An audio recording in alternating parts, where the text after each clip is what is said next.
Bon, en tout cas, bonjour à toutes et à tous. Merci beaucoup d'être venus.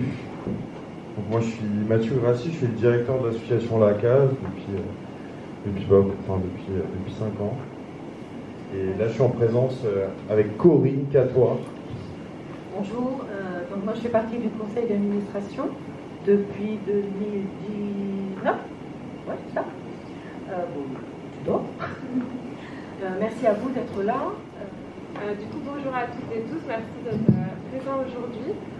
Donc moi je m'appelle Laetitia, je suis coordinatrice de projet pour l'association La Case et c'est moi qui vais modérer les échanges aujourd'hui. Donc je vais rapidement présenter les 3 personnes qui vont intervenir aujourd'hui, sachant que vous le verrez, je vais vous présenter le principe de la conférence inversée et que ce n'est pas eux du coup qui vont faire tout le travail. C'est pour ça qu'ils sont venus. Et du coup, donc aujourd'hui, j'ai à ma gauche Alain Sartori, qui est le chef de projet mission Agenda 21 en charge du programme Agenda 2030 et du plan vélo à Villiers-le-Bel. Il est également vice-président des CMEA Île-de-France, donc il nous en dira un peu plus sur cette structure juste après. On a également Anne Dielman, qui est la directrice de l'association Nature et Société, association qui est membre du GREN Île-de-France, de France Nature Environnement et du FREN, qui est l'acteur national en éducation à l'environnement et au développement durable. Et puis on a notre canal historique, comme on l'appelle à La Case, Philippe Langlais, qui est donc membre fondateur de La Case et qui a aussi également été dans sa carrière délégué général de la Ligue de l'enseignement de l'Allier puis de la Saône-et-Loire pendant presque 20 ans. Voilà. Donc je vais vous laisser peut-être présenter très rapidement vos structures et puis après on passera à l'explication de la conférence inversée et on vous donnera la parole à vous, l'audience. Donc Alain Sartori, alors je suis venu effectivement avec 2 casquettes au moins aujourd'hui. La casquette bien sûr de la ville de Villiers-le-Bel où j'exerce effectivement la mission de chef de projet pour le programme de développement durable de la ville, aujourd'hui donc programme Agenda 2030.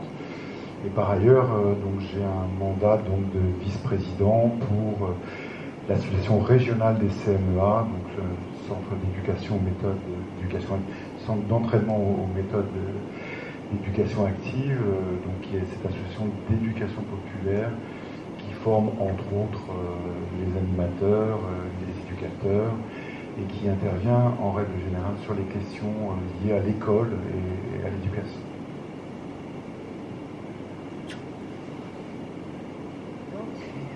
Alors Anne Dielman, donc du coup Nature et Société, c'est une association principalement d'éducation à l'environnement, donc de faire découvrir l'environnement. Moi je dis l'environnement, c'est ce qu'il y a autour de nous, donc tout ce qui est biodiversité, ville, etc. Et aussi c'est ceux qui sont autour de nous. Donc on se retrouve un peu dans ces valeurs aussi avec la case sur le côté la nature, l'environnement, mais aussi ceux qui sont autour de nous. Et c'est pour ça qu'il y a nature et société avec l'esperluette qui fait lien entre les deux dans le côté un peu sociétal.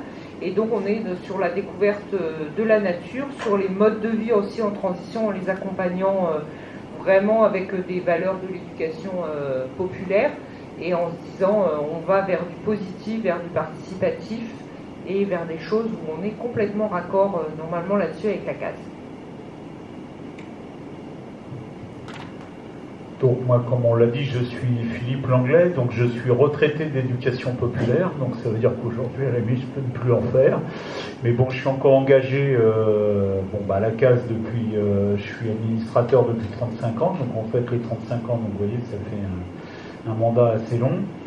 Et puis je suis encore trésorier de la Ligue de l'enseignement de l'Allier, donc responsable de tout ce qui est autour des finances et des projets. Donc voilà, donc je suis malgré tout encore bien impliqué dans la vie associative.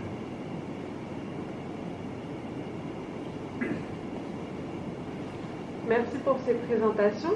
Du coup, je vous propose de passer à la conférence inversée. Donc, le principe de cette conférence inversée, c'est un outil d'éducation populaire et on s'est dit que du coup, c'était bien adapté pour notre conférence aujourd'hui. On va avoir un temps, donc vous avez vu que derrière vous, il y a des tables. On va essayer de se répartir en peut-être 2 ou 3 tables maximum. Et donc on va vous fournir le sujet de cette conférence, donc, qui était l'éducation populaire, un levier à la transition écologique et solidaire dans les quartiers politiques de la ville, point d'interrogation. Et on va vous inviter à réfléchir sur ce thème, à dégager des questions que vous pouvez peut-être vous poser sur cette thématique. Et ensuite, on reviendra en plénière pour que les personnes présentes aujourd'hui avec moi sur scène puissent tenter une réponse ou au moins un partage d'expérience sur ce sujet-là. Donc voilà, je vous invite à vous lever et rejoindre les tables, et puis mes collègues vont prendre le relais pour animer ce temps. Donc du coup, on vous a posé une question qui est là à côté de moi, qui était l'éducation populaire. Est-ce que ça peut être en fait un levier à la transition écologique et solidaire dans les quartiers politiques de la ville?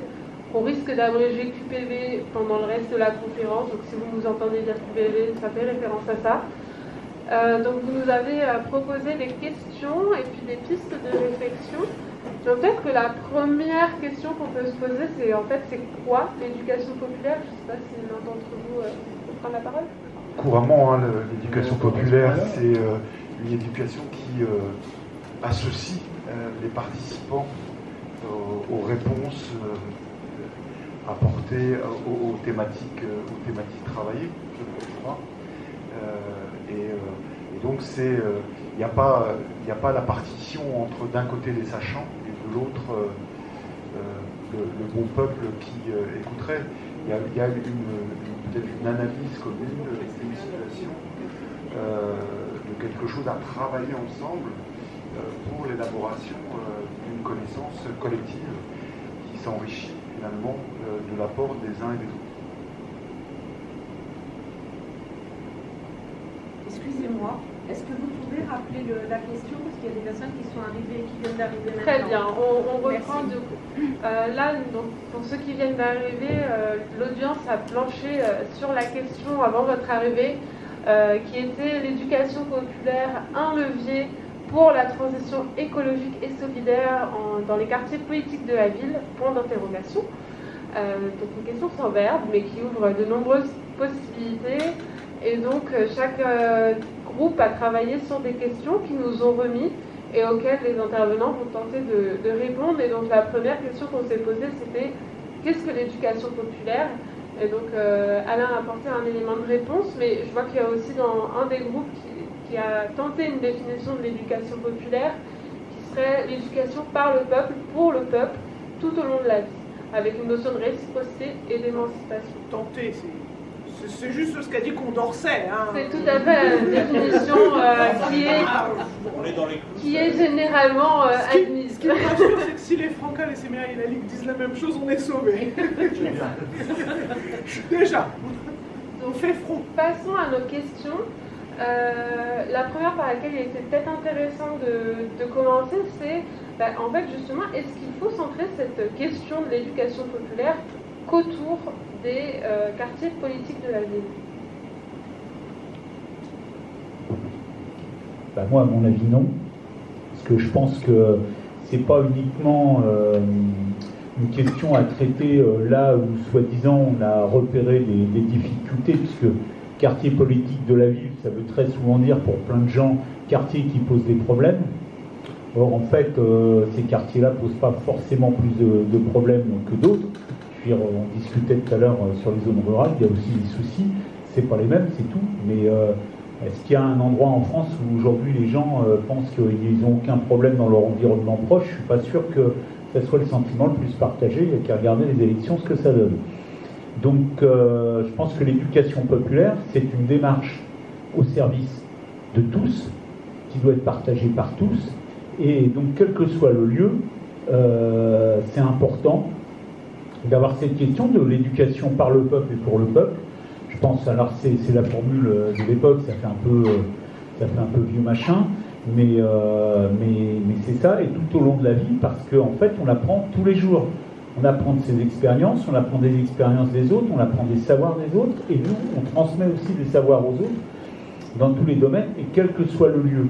Par contre, qu'on dise qu'on ne peut pas, dans ces quartiers, travailler autrement qu'en ayant à l'esprit cette démarche de l'éducation populaire, là, à la limite, je veux bien souscrire à ça.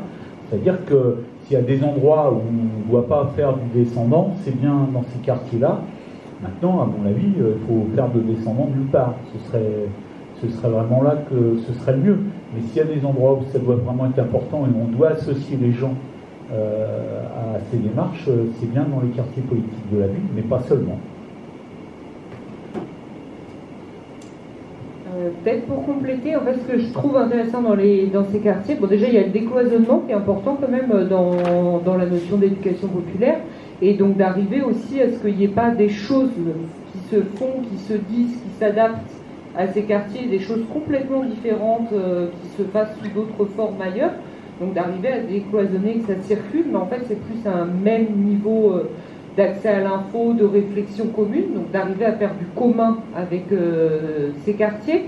Par contre, c'est vrai qu'il y a eu un moment où tout ce qui était réflexion environnementale, activité aussi environnementale, que ce soit autour de la biodiversité, de la transition, de choses comme ça, on voyait arriver tout un public déjà très averti, très concerné, des fois moins impacté par les problématiques environnementales, parce que ceux qui se prennent de fouet une canicule ou des choses comme ça, c'est pas ceux qui ont les logements les plus adaptés, mais du coup d'aller aussi vers ces quartiers où il y a des fois moins de découvertes et de compréhension, et d'aller aussi faire découvrir un petit peu ce dont on parle et le faire découvrir autrement que ce qui se dit dans les médias, c'est intéressant.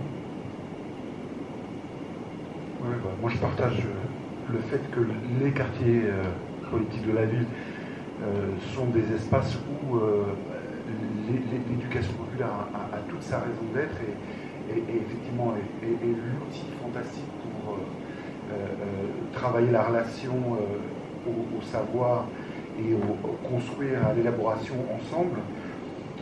Un des enjeux, c'est que effectivement, ça a déjà été dit, c'est qu'on ne soit pas les seuls dans ces quartiers à être sur ces pratiques-là. Et donc il y a un véritable enjeu à ce que l'éducation populaire partout. On fait ça. Et du coup, peut-être développer des actions ou rencontres entre quartiers politiques de la ville et autres. Tu as évoqué la ruralité, par exemple. Je crois que c'est vraiment dans la période dans laquelle on vit, plutôt que d'opposer les difficultés, c'est bien qu'elles puissent se rencontrer, par exemple, et s'apercevoir finalement qu'on peut avoir, on peut partager finalement des visions. Donc, pour moi, l'éducation populaire, c'est d'abord quelque chose qui se partage, et plus largement, bien sûr, que les zones d'astreinte que sont les quartiers politiques de la ville. Merci pour ces éléments de réponse. On avait une seconde réponse une question à laquelle vous avez déjà apporté des éléments, mais qu'on peut peut-être développer. C'était quelles sont en fait les particularités de l'éducation populaire dans les QPV, s'il y en a.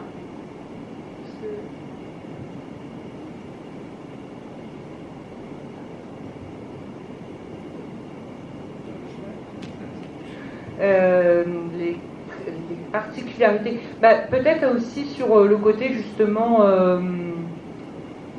à tout âge de la vie. Moi je trouve que c'est important. Il y a beaucoup de parents ou d'adultes qui nous poussent leurs enfants en avant, comme si toutes les découvertes, tout le savoir se faisait à une période de la vie. C'est intéressant aussi de se dire que de retrouver le côté aussi à la fois bibliothèque de savoir chez les personnes âgées, à la fois les tout jeunes, de refaire du multiculturel, ça a aussi presque encore plus de sens, du multiculturel, multigénérationnel, ça a encore plus de sens dans ces zones-là.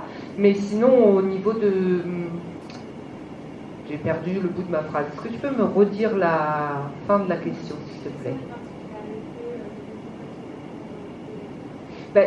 Moi, le truc difficile et qui est revenu dans une des questions et dans une des réflexions, c'est aussi qu'on est, je pense, tous un peu concernés par ces sujets-là, et que c'est plus facile pour nous quand le groupe va dans notre sens, en quelque sorte, que ce soit au niveau de nos opinions politiques, au niveau de nos opinions des fois religieuses, que ce soit de nos opinions laïques, au niveau de nos réflexions, de notre chemin environnemental. Et ce que je trouve intéressant dans l'éducation populaire, c'est qu'on n'arrive pas avec du prosélytisme vert, on n'arrive pas en disant voilà c'est ça qu'il faudrait faire, c'est ça qu'il faut pour la planète, c'est ça qu'il faut penser. On vient vous expliquer, vous prêcher la bonne parole environnementale, et ça nécessite encore plus d'écoute, encore plus d'humilité, encore plus d'adaptation à l'individualité de chacun, dans des quartiers où il y a une pluralité encore plus qu'ailleurs. Après, dans la situation actuelle, moi j'entends beaucoup de gens qui disent qu'il faudrait revenir à l'éducation populaire dans les quartiers. Certains qui ont la mémoire d'une période dorée de l'éducation populaire dans les quartiers, où la vie associative est extrêmement développée, où la question du lien social, puisqu'on a, c'est un mot galvaudé qu'on a beaucoup utilisé ces dernières années, l'éducation populaire comme aussi un excellent vecteur pour travailler en fait finalement toutes les crispations qu'on peut vivre et toutes les grosses problématiques qu'on peut vivre dans la société et qui se retrouvent forcément à la loupe dans ces quartiers-là. Peut-être qu'on a manqué un peu d'éducation populaire pour ne pas voir arriver ce qui arrive actuellement. Là, bien sûr, on va parler forcément un peu politique. Et en même temps, si on revient sur la question de la transition écologique, il y a une nécessité de faire de la pédagogie sur ce qui se passe. Et comme on a dit qu'on ne faisait pas de la pédagogie descendante, forcément, les questions que pose la question de la transition écologique, il faut les aborder de façon participative, de façon qui fasse des références connues au public qui y participe, parce que qu'on soit jeune, qu'on soit plus vieux, qu'on vive, qu'on ait grandi dans les quartiers ou qu'on vienne d'ailleurs, on est confronté aux enjeux de la transition écologique d'une façon ou d'une autre. Et donc on a des choses à dire. Et avoir des choses à dire, ça veut dire que il faut organiser des espaces de parole, et ça l'éducation populaire sait faire. S'il y a une chose qu'elle sait faire, qu'elle doit savoir faire, c'est d'organiser la rencontre entre les personnes pour que chacun puisse à la fois donner son avis, évoquer sa propre expérience, faire des propositions et en même temps entendre ce que dit l'autre ou ce que disent les autres. Oui, moi, la spécificité que je vois, c'est sur les QPV, c'est la diversité. Diversité culturelle, diversité d'origine, capacité de ces quartiers à bouger, à être en mouvement permanent. Il y a un dynamisme qu'il n'y a pas dans les beaux quartiers en centre-ville, ou qu'il n'y a pas dans certaines zones rurales. Ce sont des quartiers où il y a une jeunesse très importante. Et donc je pense que du coup on est tout le temps en mouvement. Et je pense que c'est une force pour quand on veut travailler sur les thématiques que sont la transition écologique, que sont la solidarité, que de travailler à la fois sur cette population qui est très jeune, sur cette diversité sociale, sur cette diversité culturelle et d'origine, et ça en fait une richesse. Et du coup, il y a des échanges je pense, qui peuvent être beaucoup plus intéressants que quand on est dans des endroits où les gens vont avoir tous vécu un peu la même chose, être d'une même origine, parce que du coup l'échange est parfois plus compliqué à mettre en route. Et puis, par contre, ce qui me semble important, et là ça ne vaut pas que pour les QPV, c'est la dimension militante de l'éducation populaire. Je pense que le problème de gens comme nous qui avons la casquette j'allais dire fonctionnaire de l'éducation populaire, mais salarié de l'EducPop, c'est qu'on est rentré dans plein de dispositifs parce qu'on avait besoin de moyens financiers pour pouvoir monter des projets, des actions. Et en fait, la dimension militante, elle a eu tendance un peu à disparaître.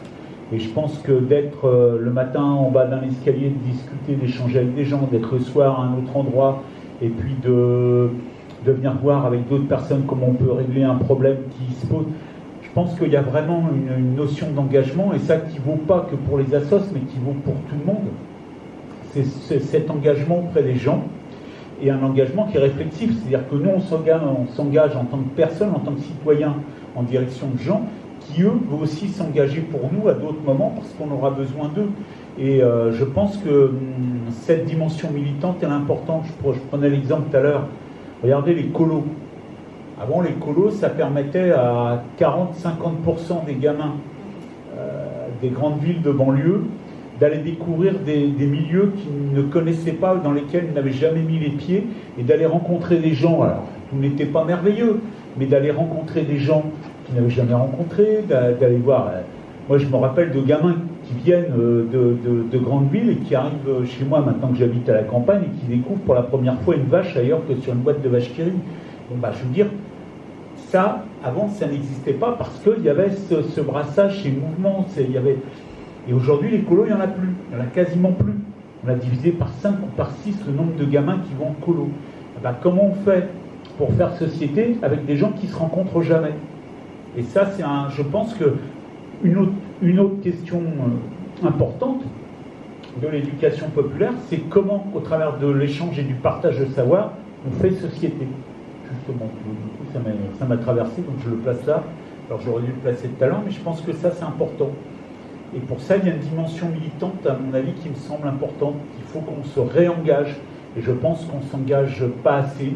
On est devenu peut-être un peu des fonctionnaires de l'EducPop, même en voulant s'engager. Mais on est dans le train-train de faut déposer un dossier de financement, faut monter, mettre des priorités, des objectifs, machin. Puis à l'arrivée, on est tellement noyé là-dedans qu'on oublie l'essentiel, c'est comment on bosse avec les gens demain matin, comment on partage avec eux, comment on échange avec eux, et comment on s'enrichit à leur contact.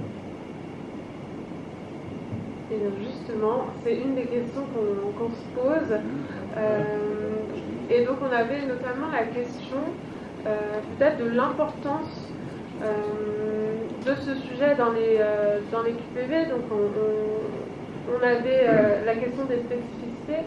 Et là, la question, c'est est-ce qu'en fait, il n'y a pas des sujets plus importants que la transition écologique dans les QPV? Vous avez déjà peut-être donné des pistes tout à l'heure sur l'impact, par exemple, du changement climatique. Est-ce qu'il y a d'autres choses Je redis la formulation, c'est y a-t-il des sujets plus importants que la transition écologique dans les QPV? D'abord, la transition écologique dans les QPV, je parle sous couvert chargé de la politique de la ville à Villiers-le-Bel, mais d'abord, en tant que telle, elle n'est pas apparue en tant que thématique il y a si longtemps. C'est-à-dire qu'avant, la question de l'emploi, la question du lien social, la question étaient les thématiques prioritaire. La question de la transition écologique, elle est alors c'est pas spécifique au quartier politique de la ville, mais comme dans les quartiers politiques de la ville, ce qu'évoquait, ça se traduit en dispositif et en financement, on voit tout de suite effectivement quel impact ça peut avoir. Donc c'est pas si vieux que ça, hein, la transition écologique dans les quartiers politiques de la ville. Ça ne veut pas dire qu'on ne fait pas. Il n'y a pas un certain nombre d'acteurs, associatifs notamment. Vous faites les 35 ans de la case aujourd'hui, ça serait leur faire injure que de dire qu'ils découvrent la transition écologique au moment où ça s'intègre dans le dispositif. Mais effectivement, c'est une notion qui arrive comme le reste au niveau de l'État, de façon descendante, à travers effectivement des grands programmes. Alors, est-ce qu'il y a des choses plus importantes? Les quartiers politiques de la ville se sont mis en place pour répondre, pour tenter de répondre à des problématiques graves dont tu parlais, autour de la question de la pauvreté, de l'éducation, de l'accès à l'emploi, etc., etc. Donc, c'est difficile de prioriser dans ce qu'on évoque ces questions-là, si ce n'est de dire que finalement, le développement durable et la transition écologique, ça pourrait être un grand chapeau qui remette ces questions de l'éducation, de la solidarité, de l'emploi, finalement, à l'intérieur de quelque chose qui serait plus général. Et j'en profite pour saluer mon élu qui est dans la salle pour dire c'est un peu notre programme agenda 2030 à Villiers-le-Bel qui a un peu cette volonté finalement d'embrasser un certain nombre de grandes thématiques de la politique municipale en emploi, en éducation, en protection climatique, etc., etc.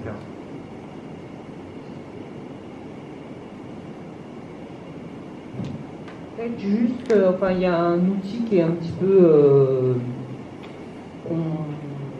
avec lequel tout le monde n'est pas d'accord, mais c'est la pyramide de Maslow. Et moi, à chaque fois, je m'en servais au départ sur les animations, sur l'éducation à l'environnement, en me disant est-ce que vraiment ce sujet, par exemple la gestion des déchets ou des choses comme ça, rentre dans les priorités de vie et dans les bases, les fondamentaux de ce dont une personne a besoin pour vivre. Par exemple, je faisais des animations avec des mamans sidaïques et on me demandait de mettre en place le tri sélectif. C'était vraiment pas ni au niveau santé, ni au niveau urgence, leurs urgences du moment. Mais par contre, je pense que la transition, ça devient tellement transversal dans tous les domaines de vie parce que ça touche notre budget, ça touche notre santé, ça touche notre habitat, ça touche notre emploi, ça touche notre moyen de nous déplacer, ça touche la santé de notre famille des fois, etc.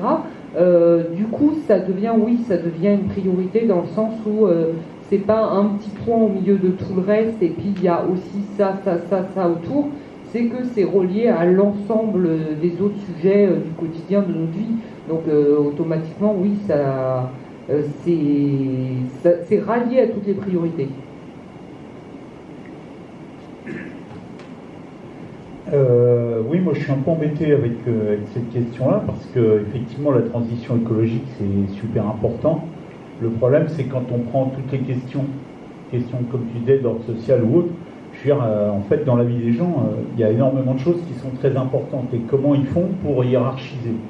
Et le problème, c'est de ne pas dire il faut hiérarchiser, mais il faut trouver de la cohérence à tout ça et voir comment on fait pour que tout ça, dans notre vie et dans notre quotidien, on puisse être en capacité d'agir sur notre quotidien, nous, et sur le quotidien avec les autres, pour faire en sorte que les questions de transition écologique, de développement durable, mais aussi de santé, de social, et de montrer que tout ça se tient.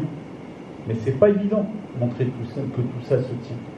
C'est vraiment, je veux dire, quand on l'aborde avec des gamins ou avec des adultes, même avec un certain nombre d'adultes, parler de développement durable et toutes les dimensions du développement durable, il y a un moment, on ressent une grande solitude parce qu'on se dit, il y a tout ça à traiter et on a une heure. Et donc, c'est comment on fait pour montrer qu'il y a une cohérence de réflexion sur tous ces sujets et que donc on ne peut pas dire vous voulez que demain votre santé aille mieux, on va orienter tout notre travail autour des questions de santé. Sauf que si en même temps on ne travaille pas sur les questions de transition écologique qui font que notre santé va se dégrader, je ne sais pas si vous avez vu sur tous les tagués sur tous les ponts de la Francilienne, pollution de l'air, 42 000 morts par an. Bon, je ne sais pas jusqu'à quel point c'est vrai ou faux, mais en tout cas, ça veut dire qu'il y a des gens qui disent, voilà, si vous ne travaillez pas sur la transition écologique, demain, ce sera des dizaines de milliers de morts pour des problèmes de santé liés à la pollution, au réchauffement climatique. 2003, la canicule de 2003, c'est 10 000 personnes âgées qui ont été victimes de la canicule. Et personne n'avait anticipé ce qui allait arriver. Donc voilà, c'est difficile d'arriver à aborder tous ces sujets dire tout ça se tient, il va falloir un peu travailler sur tout en même temps, et en même temps on s'adresse à des gens pour qui, c'est ce qu'on dit toujours, c'est entre la fin du monde et la fin du mois, qu'est-ce que je choisis? Ça, c'est notre boulot d'EducPop d'arriver à faire comprendre qu'ils ne sont pas dissociables et qu'on peut trouver peut-être des solutions pour que la fin du mois se passe mieux et qu'on n'ait pas la fin du monde à l'arrivée. Mais c'était Coluche qui disait t'es petit, t'es pauvre, t'es machin, et pour toi ça va être très dur. C'est un peu ça. Je veux dire, on est quand même face à des défis tellement énormes qu'il faut arriver à emmener les gens avec nous et qu'on s'emmène tous les uns les autres et qu'on y croit, notre capacité encore à faire que les choses changent, alors qu'en même temps on est devant un Himalaya, vraiment une montagne de problèmes à gérer et à traiter. Et ça, pour ça, il va vraiment falloir qu'on trouve des méthodes et des techniques d'éducation populaire plus efficaces encore, je pense. Et je pense que là-dedans, la dimension militante, je le répète, elle est vraiment importante. Mais c'est pas évident. Il faut passer du temps. Et il y a la question de l'engagement aussi. Alors, du coup, juste avant, Alain, donc ça fait écho en fait à la question suivante qui était comment intégrer en fait les problématiques et éventuellement les solutions propres au QPV dans justement la définition des enjeux globaux de la transition écologique et solidaire. Donc ça apporte déjà des éléments de réponse sur ça, comment intégrer. On dit que c'est difficile. On a parlé tout à l'heure aussi de prosélytisme vert. Il y avait un exemple du coup qui était lié à cette question, qui était la question de prendre l'avion. Pour des personnes par exemple issues de l'immigration, est-ce qu'on peut aussi leur dire en fait la solution écologique c'est d'arrêter de prendre l'avion au risque qu'en fait vous n'allez pas revoir votre famille parce que mécaniquement c'est le moyen de transport le plus fiable pour y accéder. Je ne sais pas si Alain tu voulais commenter sur cette question en relation avec ce que Philippe a dit et peut-être continuer. Moi, je me dis qu'on a un risque important, c'est d'être tellement pris par les urgences et de plus en plus à devoir, justement, de devoir se passer de l'éducation populaire et d'être plutôt dans quelque chose qui va être de plus en plus descendant et d'entendre ou se faire dire ce qu'il faut faire, voire autoritaire, effectivement. Je dirais que l'inverse, c'est dans cette période où les enjeux sont multiples, il faut former. Il faut former à la participation, il faut former aux enjeux, donc créer des espaces de discussion, comprendre pourquoi le prix de l'essence, comprendre pourquoi la guerre, comprendre pourquoi... Et donc, faire en sorte, souvent un exemple, je prends souvent l'exemple de la carte de coopérative. La carte de coopérative, c'est cette petite carte de couleur que quand on est jeune parent ou parent tout simplement, on reçoit au mois de septembre, c'est donné par les enseignants et on se pose la question, mais c'est quoi cette carte de coopérative? Coopérative scolaire, pardon. C'est intéressant parce que ça aide à ce que l'école fonctionne, la classe fonctionne mieux, ils achètent des choses. Et en fait, souvent, et d'ailleurs dans le monde enseignant, il y a une partie des enseignants qui donnent cette carte sans savoir son histoire et sans savoir réellement à quoi elle sert. Cette petite carte, c'est pas un budget supplémentaire. C'est pas un budget supplémentaire qui est donné à la classe. C'est d'abord et avant tout une approche de la citoyenneté, une première approche de la citoyenneté où l'enfant va en classe être formé à faire des choix sur ce qu'il pourrait, pour mener un projet, pouvoir être acheté. C'est pas à l'enseignant d'acheter pour toute la classe, c'est bien un travail qui associe les enfants et l'enseignant, voire les parents, puisque les parents doivent être normalement tenus au courant. normalement être tenus au courant. Pourquoi je dis ça? Parce que cette petite carte de coopérative, elle a été créée à la sortie de la guerre. À la sortie de la guerre, alors qu'il y avait tout à reconstruire, on a imaginé effectivement que la question de la coopération, ça veut dire de l'information, ça veut dire du fait d'associer les gens aux questions qui les concernent. Et là, à l'échelle des enfants, la classe, le projet de classe, c'est un projet de société. Et cette question-là, si on fait rapidement le lien avec ce qui nous préoccupe, c'est de dire que c'est en formant, c'est en informant, c'est en associant. C'est d'ailleurs la définition de l'agenda 21. C'est-à-dire aller chercher les personnes sur leur avis, leurs propositions sur les questions qui les concernent. Et aujourd'hui, le changement climatique, aujourd'hui, la guerre à l'autre bout de la planète, ou pas si loin de chez nous maintenant, puisqu'elle s'est rapprochée dangereusement il y a pas si longtemps que ça. Toutes les questions finalement qui font société, ça nécessite effectivement qu'il y ait partout, et c'est notre histoire notamment en France, l'histoire des associations, l'histoire du mouvement ouvrier, l'histoire, etc., de faire société.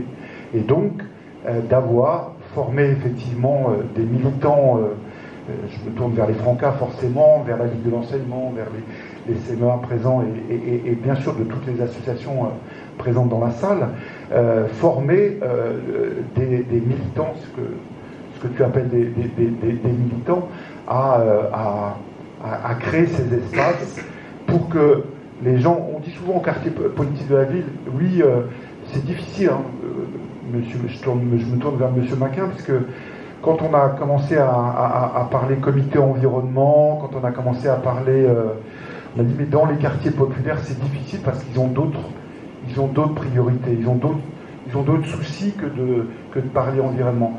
Et on voit finalement que quand on mène des actions, que ce soit avec les associations locales, que ce soit bien sûr par les services de la ville, j'en profite pour faire un peu la pub de la ville, eh bien finalement les habitants, pas plus, pas moins qu'ailleurs, mais participent aux actions, ont leur propre niveau de réflexion, font des propositions, etc.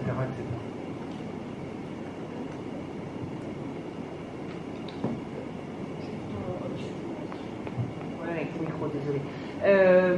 Non, juste sur le côté appartenance, je trouve que c'est intéressant parce que si souvent on demande un espèce d'effort, déjà normalement c'est pas un effort, la transition c'est aussi faire un bond vers l'autonomie, retrouver de l'autonomie. Il y a quand même plein de choses qu'on a perdues, qu'on ne sait plus faire en créativité, en dextérité, dans le fait aussi de s'adapter à tout un tas de circonstances différentes, etc. Donc c'est aussi retrouver tout ça. Donc normalement c'est du plaisir aussi, il y a énormément de plaisir d'aller vers des modes de vie un peu différents, de retrouver des choses qu'on avait oubliées qu'on savait faire et de retrouver des savoirs, mais aussi de retrouver des savoir-faire, du savoir-faire ensemble. Et moi j'ai un bénévole de mon association qui disait à chaque fois du savoir-devenir, et on a besoin d'avoir cette boîte à outils. Donc normalement c'est pas qu'une contrainte, il y a une petite partie contrainte, mais il y a aussi le côté, des fois l'impression, je pense, pour certains, de devoir faire un effort pour l'État, ou pour d'autres, ou pour sa ville même. Moi des fois on me dit oui, les poubelles, désolé, je reviens souvent sur les déchets, mais c'est pour la ville, pour qu'elle gagne des sous avec ça, etc.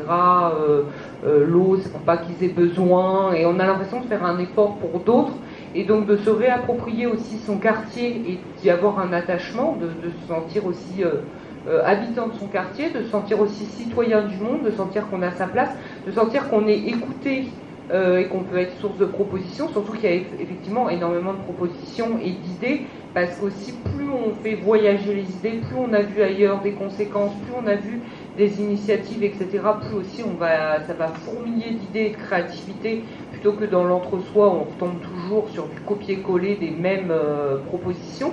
Donc d'avoir recréé du lien et de l'intérêt aussi, et de se sentir citoyen de son quartier, citoyen du monde, etc., normalement on passe la barrière de la contrainte pure et dure.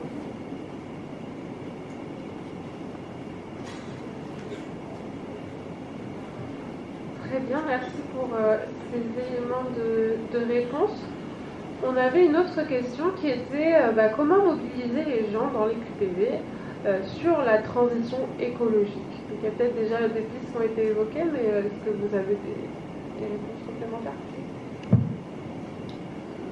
Question, c'est comme la pierre philosophale.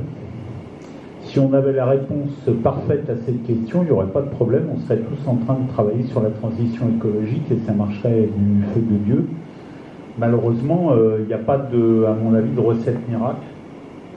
Et que la recette, c'est tous les matins, on la construit, en intervenant sur différents sujets. C'est par exemple ce que fait l'équipe de la case, l'équipe salariée, puis les bénévoles qui peuvent s'investir parfois dans les actions. Et en même temps, on apprend en construisant, on partage avec les autres, mais je pense qu'il n'y a pas de règles communes, il n'y a pas de façon de faire. Moi, je connais des gens, que ce soit d'ailleurs dans les quartiers QPV ou en milieu rural, qui s'engagent très fortement sur la transition écologique sans même le savoir. Et qui disent « Oh, moi, les écolos, ils me saoulent avec leurs histoires. Or, ils sont plus écolos que certains écolos. » Donc, je veux dire, mais sauf qu'eux, ils ne s'en rendent pas compte. Parce que pour eux, moi, c'est le quotidien. Trier ses ordures, il y a des endroits où trier ses ordures, c'est la moindre des choses, on l'a toujours fait. Donc quand ils voient arriver des papiers en boîte aux lettres en expliquant voilà comment il faut faire, ils se marrent. Sinon, mais moi j'ai toujours fait ça. Je veux dire, les déchets, les plures, je les donne à mes poules. Donc où est le problème? Donc voilà, donc des fois en plus ils se posent des questions, ils se disent mais ils nous prennent pour des imbéciles. Donc c'est parfois curieux. Donc je pense que il n'y a pas de règle commune. Il faut vraiment, je pense qu'il faut bien connaître le territoire sur lequel on intervient, les gens avec qui on va travailler, et en fonction de ça, adapter notre façon de faire. Je pense que c'est un... Et puis des fois, pas se poser en donneur de leçons, parce que je pense que même si on fait toujours gaffe, en tant qu'animateur, on essaye de faire gaffe, mais des fois on ne s'en rend même pas compte et on se pose en donneur de leçons sur des sujets. Je connais des gens, et on est tous dans ces contraintes, dans ces contradictions. On est tous à faire un travail de réflexion, d'éducation, et puis ensuite on va aux vacances au Maroc, en avion. Donc je veux dire, voilà. Donc c'est un vrai... Moi, la question que tu disais tout à l'heure, est-ce qu'on dit aux gens, vous allez voir votre famille au Sénégal, en Côte d'Ivoire, au Congo, et vous allez prendre l'avion, vous vous rendez compte, faites gaffe quand même. Ils y vont une fois tous les 3 ans, parce qu'ils n'ont pas les moyens d'y aller tous les 6 mois. Alors qu'il y en a d'autres, ils vont Baléares toutes les 3 semaines pour faire de la marche. Donc ils vont faire de la marche parce que c'est écologique, mais ils prennent l'avion pour aller là en faire aux Baléares. Donc je veux dire, qui pollue le plus là-dedans? Donc il y a toujours ces questions-là à se poser. Et je veux dire, moi, entre la personne qui va voir sa famille une fois tous les 3 ans, parce que sinon elle n'a plus bien avec les gens qu'elle aime, que celle-là prenne l'avion, ça me semble choque moins que celui qui va tous les 15 jours pour aller faire le guignol à tel endroit ou tel endroit. Et donc je veux dire, et en plus le guignol qui va tous les 15 jours en tel endroit, c'est lui qui va donner des leçons à l'autre qui va voir sa famille au Congo une fois tous les 3 ans. Donc je pense que là aussi, il faut qu'on se réinterroge sur ce qu'on a. Moi je roule en diesel, j'assume. Parce que pour l'instant, j'ai pas le choix de faire autrement, mais dès que je pourrais faire autrement, je ferai autrement. Et du coup, je vais pas dire aux autres, disons, chérie, tu roules en diesel. Compliqué. Je crois qu'il y a la question du partenariat qui est importante pour répondre à cette question-là.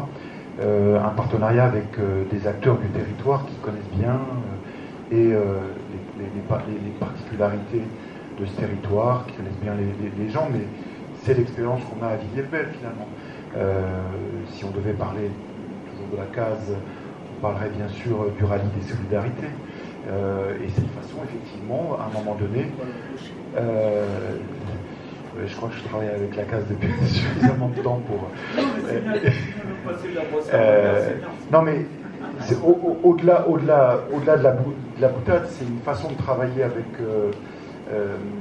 les acteurs du territoire qui construit à la fois des séquences, je dirais, d'éducation avec les différents groupes qui préparent ce rallye, mais qui le jour J, quand il fait beau, je tourne vers Mathieu, quand il fait beau, quand les conditions s'y prêtent, rassemble aussi à un endroit de la ville des gens qui vont passer par là ou qui vont être embarqués par leurs enfants pour découvrir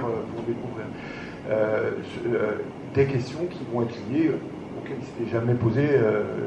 La question de la pollution de la mer, quand on est à Villiers-le-Bel par exemple, c'est pas forcément, sauf quand on va régulièrement à la mer, c'est pas forcément un sujet. Mais là, tout d'un coup, au milieu du parc du Ginkgo, on découvre une classe qui a travaillé sur la mer et notamment sur le circuit. Donc c'est des questions comme ça qui fait que toutes ces initiatives portées par les uns et par les autres, je pense par exemple aux actions qu'on peut mener sur le Mont Griffard, là encore une action de partenariat qui va faire par exemple que travailler avec les jeunes adultes sur des chantiers éducatifs avec des jeunes adultes pour qui la forêt, le bois, la préservation de la nature, c'est pas forcément un intérêt tout de suite évident. Mais on va travailler avec eux, l'accès à la bourse au permis, enfin le permis de conduire, tout ça. Et à travers cette action, ils ont un autre intérêt. Mais à travers cette action qu'on a construite avec des partenaires, on découvre la forêt. Puis tout d'un coup, en découvrant la forêt, on découvre le milieu vivant, on profite du chantier pour parler de ce qu'est la forêt. Et puis tout d'un coup, l'action de ces jeunes adultes pour la forêt, ce nettoyage des déchets, la question par exemple des déchets, ou cette clôture qu'on est en train de monter, etc., tout d'un coup, elle prend de la valeur. Et là, elle prend de la valeur pour les autres habitants, et le travail de ces jeunes adultes est valorisé tout d'un coup. Et là, finalement, bien sûr que c'est toujours important, cette bourse qu'on a au bout, ça récompense un travail de quelques jours, parfois difficile, mais on a réussi à monter finalement un partenariat qui aussi sur la question de la prise de conscience, à la fois des jeunes qui en sont, c'est le principe de l'éducation populaire, c'est-à-dire c'est aussi le fait de grandir à travers les expériences de vie qu'on a et qu'on partage. Et quand je dis ça, c'est pas simplement les jeunes qui prennent de l'expérience, c'est les encadrants, c'est les élus qui viennent voir les actions, c'est les habitants qui découvrent que tout d'un coup des jeunes viennent nettoyer des choses qui sont salies depuis plusieurs dizaines d'années dans un espace qui normalement devrait être respecté. Donc voilà, il y a une espèce d'écosystème. Donc il n'y a pas de recette miracle, je suis d'accord avec toi. Il n'y a pas de recette miracle, et en même temps, il y a des choses qu'on sait faire et qu'on sait plutôt bien faire grâce, entre autres, aux techniques de l'éducation populaire sur ces questions environnementales. Est-ce que, Anne, ça fait écho aussi au travail de Nature et Société à Créteil, cette notion de partenariat et d'échange de territoire? Ouais. Oui, complètement. En fait, moi, je me dis que ce qu'on applique à l'alimentation, le local, c'est un peu ce qu'on devrait appliquer aussi dans le milieu associatif, parce qu'on a besoin de connaître les gens, de connaître ses voisins, de connaître aussi les plantes, les lieux ressources, de connaître son territoire, son histoire. Ça donne de la force à ce qu'on fait. Moi, j'étais plus partie à réfléchir sur le côté, si seulement on avait la clé, et tout à l'heure, Mathieu qui parlait aussi des questionnements qu'on a des fois, et des grosses remises en question qu'on a aussi par rapport à nos pratiques, de se dire, est-ce qu'on ne s'est pas complètement foiré, donc, on allait loin, on allait vers du meilleur, et puis des fois on se dit, on a le nez planté dans le sable. Je pense que c'est quelque chose aussi qui est dur dans nos pratiques, c'est que sans cesse, on est aussi nous-mêmes en apprentissage, en remise en question, et si on loupe cette remise en question, cette adaptation aux autres, cette adaptation au contexte politique, cette adaptation au territoire, cette adaptation aux priorités des autres, on se loupe complètement. Mais des fois c'est dur et c'est même presque douloureux, parce que c'est perpétuel et puis c'est pas toujours glorieux. Mais oui, l'adaptation au territoire et le partenariat, le faire ensemble, c'est essentiel d'associer tout le monde. Mais aussi, oui, juste sur le côté aussi culpabilisé. Moi, j'ai beaucoup d'étudiants, et j'en ai certains qui, même la dernière fois, il y en avait une qui était en larmes sur le côté, est-ce qu'on doit avoir des enfants demain ou pas, est-ce qu'on peut prendre l'avion pour aller voir ses proches ou pas. Moi, à chaque fois, je leur dis, il y a le côté, essayons de moins impacter cette planète, c'est essentiel, et que chacun fasse dans le domaine où c'est jouable pour lui, en fonction de ses moyens, en fonction de ses priorités. Il y a des efforts qui ne sont pas du tout durs pour nous, par exemple, pour certains, manger moins de viande, aucun problème. Pour d'autres, c'est super dur. Il y en a, pas prendre leur voiture, zéro problème. Moi, je déteste conduire, donc ça n'a rien d'écologique. Je n'ai pas de voiture, mais c'est parce que je déteste la conduite, et voilà. Donc, on a chacun des efforts qui sont plus ou moins durs pour nous, mais faisons-les, ces efforts qu'on peut faire. Se préparer, parce qu'on va se prendre des bonnes claques du climat et autres, donc être préparé aussi. Et vivons quand même cette vie avec joie, bonheur, émerveillement, partage, etc. Parce que la joie, en ce moment, on la perd quand même allègrement, et on ne peut pas avancer, on ne peut pas se réadapter. Enfin, moi, je sais que si de temps en temps, je ne vais pas me mettre du beau dans les yeux et du positif dans les yeux, pas forcément en prenant l'avion, mais en prenant un peu de distance, je meurs et j'arrive pas à regonfler les bruits des autres et à refaire ensemble. Donc aussi, si des gens, enfin, c'est normal que les gens aient besoin d'aller faire des fois certaines choses ont un impact pas merveilleux sur la planète, mais pour qu'eux, ils continuent aussi à être heureux, à avancer, etc. Et ils feront un gros effort après sur autre chose de moins complexe pour eux.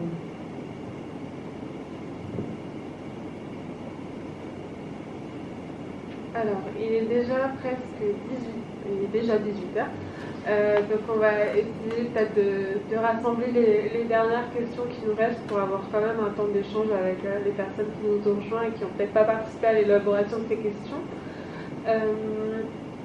Du coup, on avait la question, est-ce que les enjeux de la transition écologique et les enjeux de la solidarité, ils sont compatibles?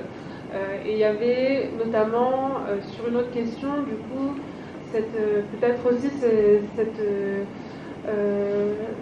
intérêt autour de la transition économique vers l'ESS. Est-ce que c'est compatible avec tout ce dont on parle depuis tout à l'heure? Est-ce que c'est compatible avec du coup, les enjeux aussi auxquels font face les habitants des quartiers politiques de la ville? Je ne sais pas si vous avez des réponses. C'est vaste un peu. Là, on est passé au niveau philosophique.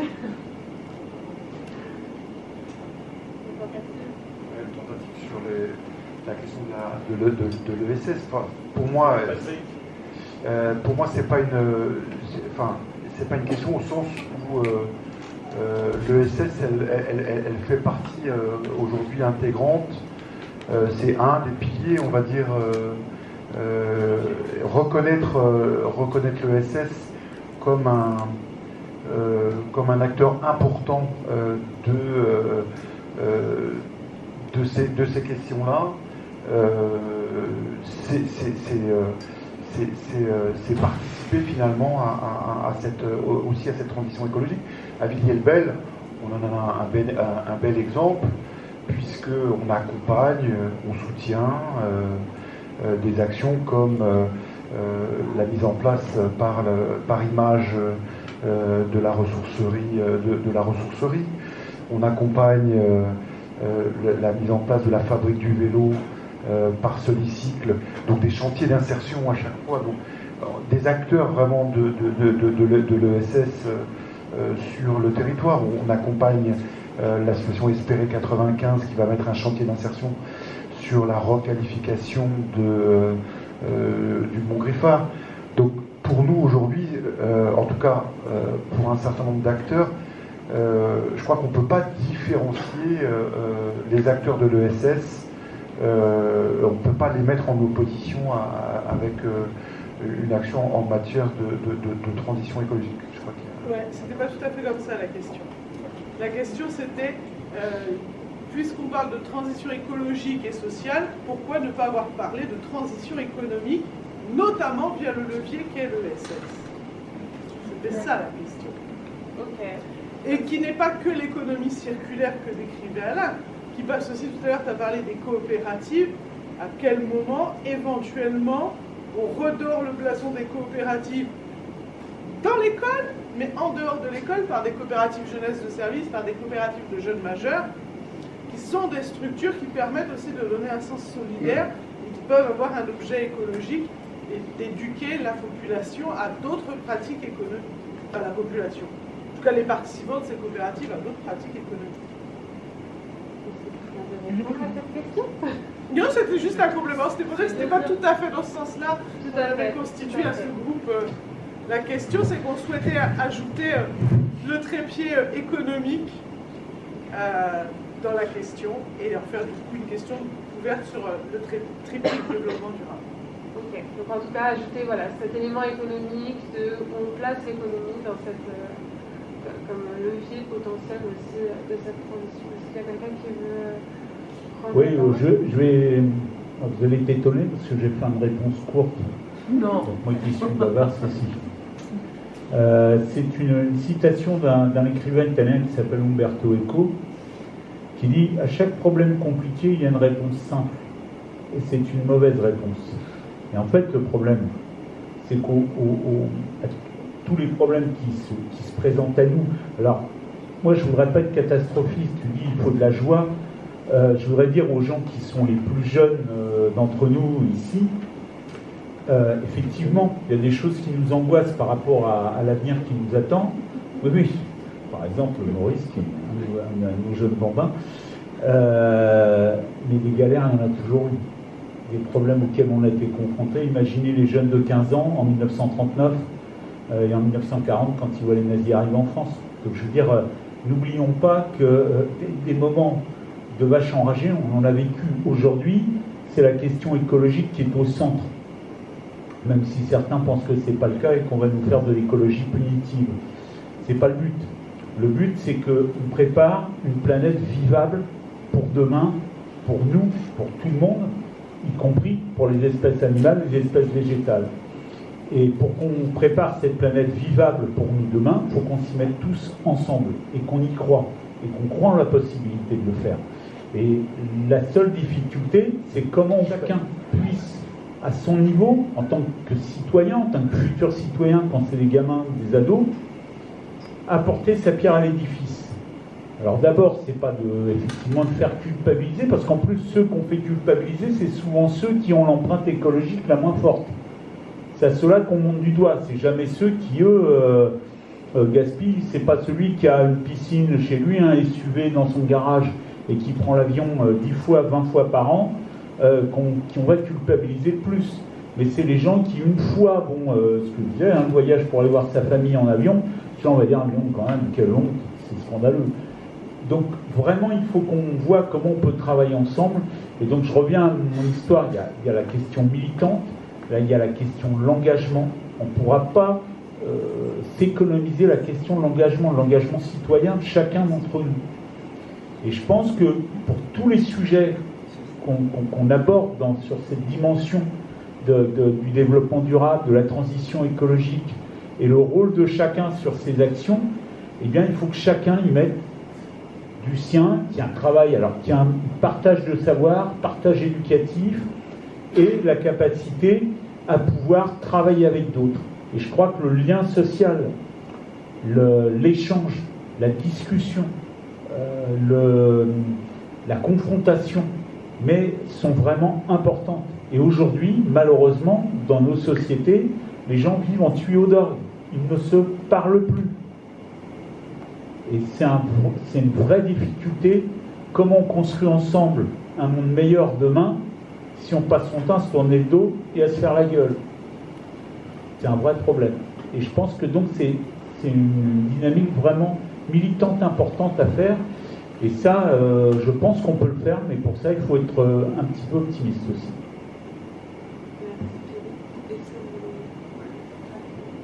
Alors rapidement, ça c'est le message dépassé.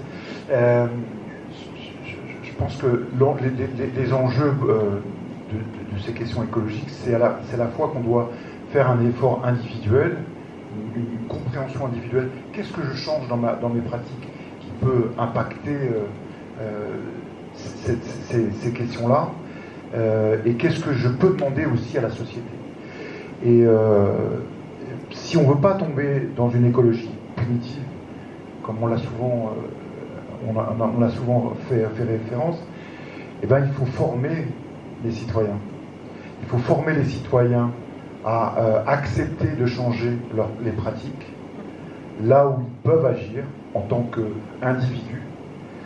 Mais il faut former aussi les citoyens à réclamer de nouveaux modèles. Et là, on va de nouveaux modèles économiques.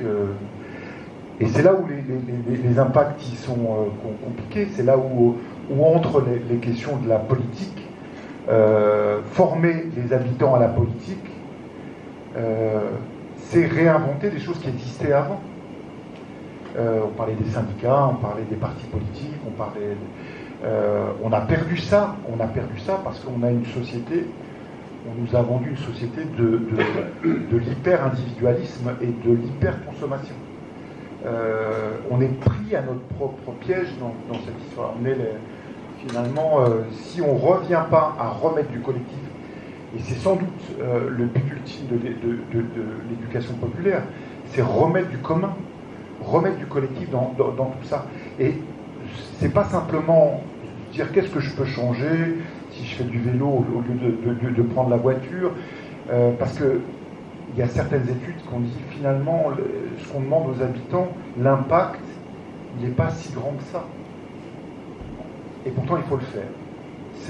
On a axé notre agenda 2030, la présentation de notre agenda 2030 sur la fable du colibri. Et chacun fait sa part. Et si chacun fait sa part, ça ne doit pas être la seule. Ça ne doit pas être je dirais le seul leitmotiv. C'est aussi comment chacun participe à faire aussi changer le reste. Faire sa part, ça pourrait dire simplement qu'on regarde sa propre pratique. Or, les enjeux ils sont tellement importants qu'il faut qu'on se forme à travers tout ce qu'on vient de se dire depuis le début de la réunion, à aussi être en capacité de réclamer d'autres modèles, d'élaborer d'autres modèles. Et pas forcément des modèles, puisqu'on est dans l'éducation populaire, pas forcément des modèles qui nous tombent comme ça dans une saison, mais des modèles qu'on participe à élaborer. Et c'est là où, effectivement, la politique rentre en jeu. Et puis, il y a la question politique. N'oublions pas aujourd'hui, c'est pour ça qu'on parle beaucoup des QPV, quartier politique de la ville, comment ils vont faire pour... mais n'oublions pas encore aujourd'hui que les 10% les plus riches de la population mondiale produisent à eux seuls 80% des gaz à effet de serre. Peut-être qu'un jour, il faudrait demander aux gens des quartiers politiques de la ville, tiens, si vous alliez botter le cul un peu aux gens qui habitent dans le 8e et 16e arrondissement, qui eux roulent en SUV toute la journée, prennent l'avion comme moi je vais aux toilettes, et c'est ceux-là les vrais responsables de ce qui se passe aujourd'hui sur la planète. Et nous, on est en train de se poser la question, comment nous on va faire des efforts? Il faut qu'on fasse ces efforts tous, parce qu'on est tous concernés. Alors s'il y en a qui sont concernés, c'est les 10% qui se font du fric sur notre dos, en clair. On va éviter d'inciter à la violence. J'incite pas à la violence, hein, C'est-à-dire, on va aller botter les... Botter les fesses, c'est gentil, hein. Moi je ne fais que botter les fesses.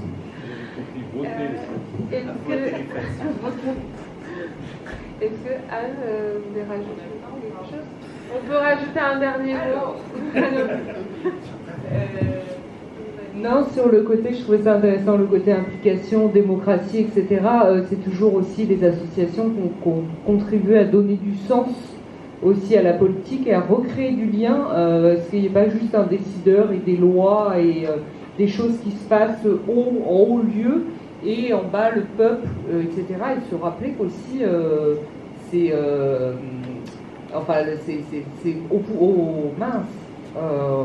au service du peuple et de s'en rappeler. Et c'est vrai que souvent il y a des incohérences, hein, même le côté prendre une douche plutôt qu'un bain, là j'ai revu des choses là-dessus, fermer l'eau quand on se brosse les dents, etc. On se dit c'est tellement des petites gouttes d'eau, et puis c'est tellement aussi surtout arrêter de balancer des produits toxiques dedans, et ça c'est pas forcément les humains, ils vont mettre du dentifrice, ils vont mettre des choses comme ça, mais c'est pas les mêmes choses que les industriels. Donc tout le temps, moi on me rebalance souvent le côté les industriels, les politiques et qu'est-ce qu'ils font. Et en fait, de se rendre compte aussi qu'il y a l'importance du pouvoir de vote. Moi, j'ai bien aimé une vidéo là de Nicole Ferroni qui réexpliquait aussi les élections comme les délégués de classe. Et réexpliquait qu'en ce moment, on est en train d'élire nos délégués de classe. et qui seront nos porte-parole, et de se le redire. Je me suis dit, oui, c'est vrai, en fait, c'est nos porte-parole, et qu'est-ce que je choisis comme porte-parole, etc. Et je me disais, si aussi à l'école, on réapprenait par moments en présidentiel, on fait en même temps des élections de délégués de classe, en faisant le parallèle, ou cette histoire de cartes que moi je ne connaissais pas, j'ai appris, et je me dis, mais c'est génial, en fait, de réapprendre quel pouvoir... oui, mais de le mettre vraiment en place si ça se met pas... non, mais de le faire, du coup, et de se redire aussi comment on peut s'impliquer politiquement sans que ça soit politique et sans qu'on cautionne. On me dit, vous, les écolos, mais je leur dis, mais qu'est-ce que vous en savez? Par moment, je vote écolo, par moment, je vote... autrement en fonction de qui sera mon porte-parole idéal ou le moins pire, mais aussi de voir un peu toutes les autres façons dont on peut s'engager, qu'est-ce qu'on peut faire en tant que citoyen. Et c'est vrai qu'avant il y avait du militantisme aussi un petit peu différent, et les maisons de quartier, etc. On disait je peux monter une asso. Moi, mon asso, elle a été créée par des lycéens qui ont été aidés par leurs profs d'espagnol à monter leur asso. Et ils étaient présidents, trésoriers, secrétaires, etc. Mais parce qu'on les a accompagnés dans cette démarche d'engagement, et que, voilà, mais maintenant, je pense qu'il y en a plein aussi qui voudraient aussi faire des choses, mais on devient aussi un petit peu, peut-être un peu plus égoïste de son temps, de ses loisirs, de tout ça. Donc aussi, le militantisme et la politique sous des formes différentes, c'est quelque chose d'important à retransmettre. Qu'est-ce qu'on peut faire pour s'engager, pour faire de la démocratie ensemble? Alors du coup, donc, ça répond aussi un petit peu à la question qu'on n'a pas évoquée, mais qui était est-ce que c'est finalement il y a une question aussi de volonté politique et de moyens financiers. Donc ça, en tout cas, la volonté politique, vraisemblablement, c'est une vraie question. Du coup, est-ce qu'il y a des questions dans l'audience, des personnes qui aimeraient prendre la parole et suggérer une question? Oui. Alors on ne peut pas voyager avec les micros, mais soit vous pouvez vous approcher, soit vous pouvez parler très fort.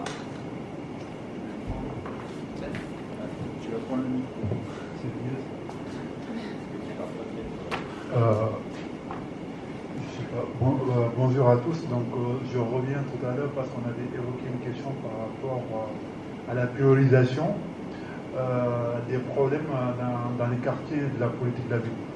Je pouvais ne pas intervenir. C'est juste là, on a beaucoup parlé de diversité dans les quartiers prioritaires. C'est le cas. Donc, quand il y a la diversité, donc c'est un espace d'expression aussi des cultures différentes, des façons de faire différentes et des usages d'expertise différents. Mais dans ces quartiers, il y a quelque chose aussi qui partage en commun, c'est un peu les conditions de vie.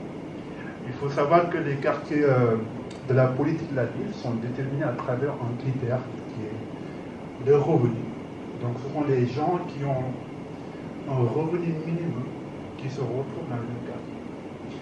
Donc, d'où la corrélation de dire que ce n'est pas des ingénieurs du chaos de l'environnement, parce que c'est des gens qui n'ont pas les moyens de prendre des avions, de faire des voyages aller-retour, mais qui subissent ceux qui ont plus de moyens. Donc, j'ai attendu aussi qu'on a parlé par rapport aux questions des appels à projets, du financement et tout ça. C'est le cas malheureusement en environnement ou en écologie, c'est quelque chose qui demande un concours d'efforts collectifs. C'est pas une problématique qu'on peut traiter individuellement et de cas isolés. Aujourd'hui, il suffit qu'il y ait un problème, je ne sais pas, dans une ville en Chine ou à Shanghai, que ça va être ressenti en France. C'est la question des externalités négatives de l'environnement, où donc ça demande une réponse globale de tout le monde. Donc les gens qui seront formés ici sur la prise en compte de l'environnement, sur les tri des décès aux choses, donc s'il n'y a pas un même effort qui est engagé ailleurs, donc je pense que c'est interdit. Mais est-ce que cela veut dire que les gens vont baisser les bras, ou bien que les associations aussi vont rien faire? Telle n'est pas la question. Au niveau des villes, donc il y a une sorte d'accompagnement qui se fait, je pense. Et heureusement aussi, il y a les associations qui sont là, qui essaient de pallier, de compenser aussi tout ce qui dans ce contexte de désengagement financier, donc au niveau de l'État, donc qui est expliqué par plusieurs raisons. Et dans les quartiers prioritaires par rapport aux problématiques qui ne sont pas évoquées. Donc, il y a cette question de désengagement de l'État et de rarification des services publics. Je ne parle pas seulement du cas de Villiers-le-Bel, mais c'est un sentiment global et qui est un peu exprimé aussi dans les résultats des élections législatives. Donc, il y a quelque chose quand même de nouveau qui va arriver avec les nouveaux contrats de ville, où nous, au niveau local, la question de l'environnement, ça fait partie des priorités. Donc, ce n'est pas l'État qui va venir avec ses orientations en disant que nous voulons tel projet sur telle thématique, mais c'est la ville qui va déterminer ses priorités en disant on va investir là. Et l'autre problématique, c'est que les quartiers de la politique de la ville sont des quartiers où il y a beaucoup de problématiques et peu de moyens. Bon, quand je dis peu de moyens, c'est par rapport à l'État qui doit compenser un peu par la ville.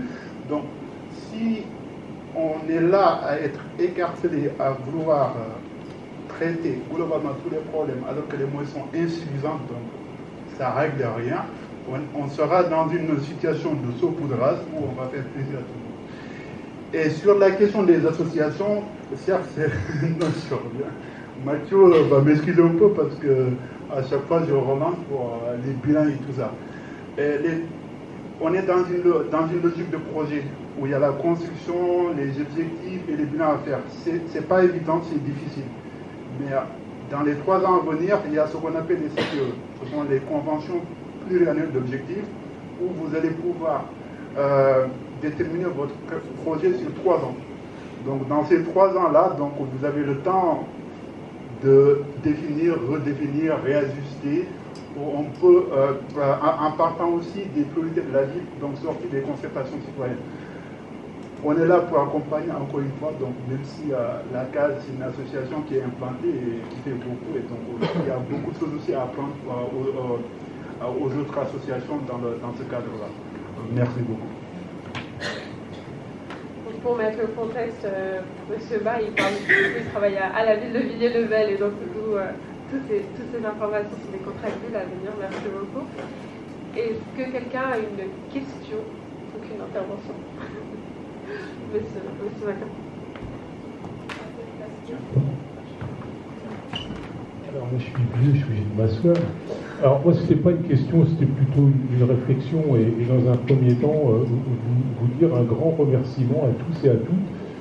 Le fait d'entendre ce débat me redonne du baume au cœur. Je vous avoue que depuis quelques jours, depuis 48 heures, j'étais plutôt dans les immondices et dans les profondismes de mes réflexions plutôt qu'en hauteur. Donc en tout cas, un grand merci parce que toutes ces questions, tous ces débats montrent qu'on apprend à tout âge et le débat et donc l'éducation populaire, parce que ici on fait aussi un peu d'éducation populaire, voilà, porte ses fruits et voilà, je voulais vous en remercier parce que je vais repartir un peu plus regonflé et dire non, il faut continuer, il faut encore se battre et il y a encore plein de choses à faire.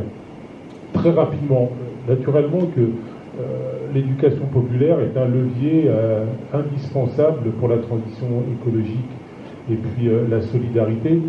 Alors, dans les quartiers politiques de la ville, naturellement, parce que c'était probablement votre débat, mais moi ça me gêne un peu de le cantonner uniquement sur les politiques de la ville. Ça me donne un peu l'impression qu'on stigmatise un peu les choses. Bon, donc ça va. On est une nouvelle fois en phase. Voilà.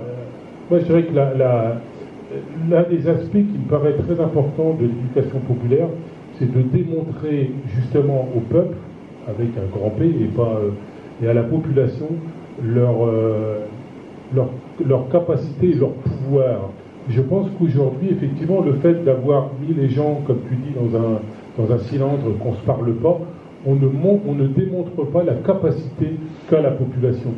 Et ils ont une capacité formidable, c'est-à-dire que ne cesse qu'en nombre, on est beaucoup plus nombreux à être exploités et à subir, plutôt que ceux qui nous exploitent et qui nous font subir un certain nombre de choses. Entre autres, tu l'as dit, il y a 10% de gens qui font 90% de 80. Si on parle des gens, il y a 1 ou 2% de population qui détiennent 90% des richesses du globe. Donc voilà. Et moi, j'ai qu'une illustration pour démontrer ça. Enfin, j'en ai plusieurs. Mais une, c'est par exemple, moi, je me souviens, il y a quelques années, il y avait une discussion avec Danone qui finançait un certain nombre de projets et il y avait eu une campagne de boycott qui avait été faite. Et le fait que la population avait boycotté, il y avait différents produits, et entre autres c'était Danone qui avait été boycotté, et ben, le pouvoir économique que la population a, ne serait-ce qu'en achetant ou n'achetant pas, en achetant différemment, ils ont un énorme pouvoir, et ça avait fait reculer un groupe comme Danone, qui est mondial, parce que en France et en Europe, il y a eu un boycott. Donc, je pense que c'est ça aussi qu'il faut qu'on démontre. C'est le pouvoir, quand on fait ensemble, hein, on dit un grain de sable, c'est rien. Quand on voit une plage, c'est énorme. Et j'ai une autre illustration, pour revenir un peu dans les déchets, et là, je dirais dans le tri. Quand on dit il faut trier, et puis la personne dit ma canette ou mon journal, que je le mette là ou ailleurs, c'est pareil. Quand on va visiter un centre de tri, on s'aperçoit que quand on voit des ballots de plusieurs mètres cubes de déchets qui sont triés, on voit la force de la population. Ça illustre pour moi la force de la population quand on fait ensemble. Et ça me paraît important de dire que rien n'est inéluctable, rien n'est définitif. Je pense que nous, individuellement, non pas individuellement, mais collectivement, on a une force extrêmement importante. C'était un peu cette réflexion-là que je voulais amener dans un premier temps. Merci beaucoup, Monsieur Maquin. Est-ce qu'il reste des questions? Je me permets du coup de réagir juste de la part de la case. Effectivement, nous, notre conception de l'éducation populaire, c'est aussi d'aller vers des changements de comportement qui permettent à chacun et à tout le monde en même temps de s'engager et donc d'adopter des mouvements collectifs comme ceux que vous venez de citer. De faire ensemble est vraiment essentiel pour nous. Je tiens à remercier du coup les personnes qui sont intervenues tout au long de cette conférence. Donc on avait Alain Sartori, chef de la mission Agenda 21 à la ville de Villiers-le-Bel et vice-président d'Esséméa Île-de-France. Anne Dielman, directrice de l'association Nature et Société qui travaille à Créteil en éducation à l'environnement et au développement durable. Et notre canal historique, Philippe Langlais, membre fondateur du coup de l'association La Case et qui a pendant longtemps travaillé à la Ligue de l'enseignement de l'Allier et de la Saône-et-Loire. Voilà, donc on peut les remercier. Et remercier aussi chacun d'entre vous, puisque ces questions ont émané de vos réflexions et j'espère qu'elles ont été riches. On vous remercie d'avoir été présents pour célébrer les 35 ans de La Case. Merci à tous et toutes.